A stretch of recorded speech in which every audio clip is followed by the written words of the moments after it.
Welcome to Nasdaq Trade Talks. I'm Jill Malandrino, Global Markets Reporter at Nasdaq. Joining me is Sophie Ruddock, General Manager of North America at Multiverse, a tech company focused on high-quality education and training through the implementation of apprenticeships. Sophie, it's great to meet with you. Welcome to Trade Talks. It's great to be here. Thanks, Jill. And Sophie, how can apprenticeships help underprivileged individuals learn the skills they need for success and lead to a more direct line for employment? So let me first by explaining what actually an apprenticeship means, because it's a pretty unique term for the US. They combine full-time employment with training of in-demand skills. So think data, software engineering, business operations, really designed to work backwards from the skills that employers need. And when we think about the challenges that underrepresented individuals are coming up against today, we've got the broken college system. People are starting college and leaving with huge amounts of debt, sort of up to $200,000. And at the same time, we have over 3.5 million Americans who are currently unemployed with a college degree. So where apprenticeships are very exciting is it's an ability to tap into new forms of talent that as a business you otherwise might not be able to reach, and provide those pathways into the biggest in-demand skills. And also, by not looking for a college degree, you actually are able to find talent that you otherwise aren't able to reach. What is the importance of reskilling, and how are we expected to see the new jobs pop up, let's say in the next 10 years, that we currently don't know how to train for now?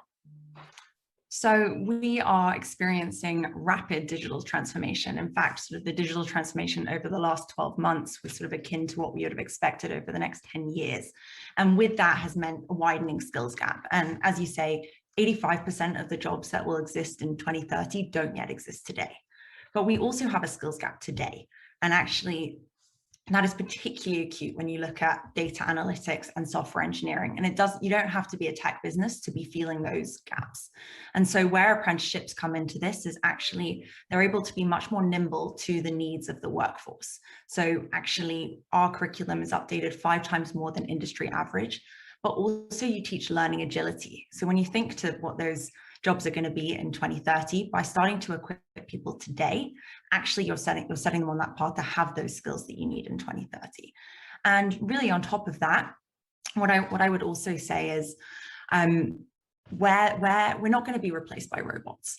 Actually, people need to learn how to interact with technology. And so starting with those fundamentals, sort of data literacy, rather than actually assuming everyone's going to need to be a data scientist, it enables us all to be able to roll with those movements rather than sort of be faced with this pretty scary world that we're all worried about.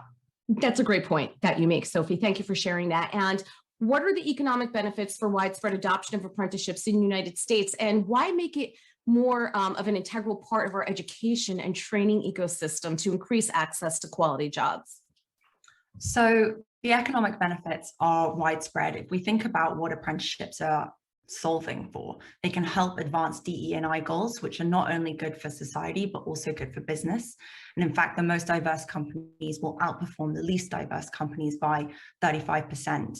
And at the same time, unrealized output just by the skills gap costs the US economy billions of dollars every year. So if we take software engineering alone, that's $162 billion of unrealized output.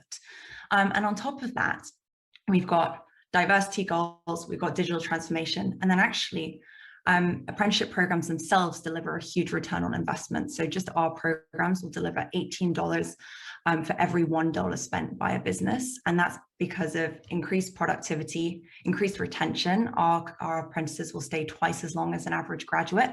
And then all those sort of innovation gains that come from having a more diverse workforce. And Sophie, speaking of investments, and to wrap up here, what type of investments in alternative forms of education and job training are you seeing right now? So EdTech is a booming field, really because that traditional model is not working. And we see a lot of investments across the board, from online training to boot camps. But the reason why we chose to double down on the apprenticeship model is because of that human element and how important that coach-backed approach is to someone thriving in this ever-changing world, which means sort of that one-to-one coaching, a curriculum based on the skills that employers need, all whilst being employed full-time. All right, Sophie, appreciate the insight. Thanks for joining us on Trade Talks, and thanks for joining me. I'm Jill Malandrino, Global Markets Reporter at Nasdaq.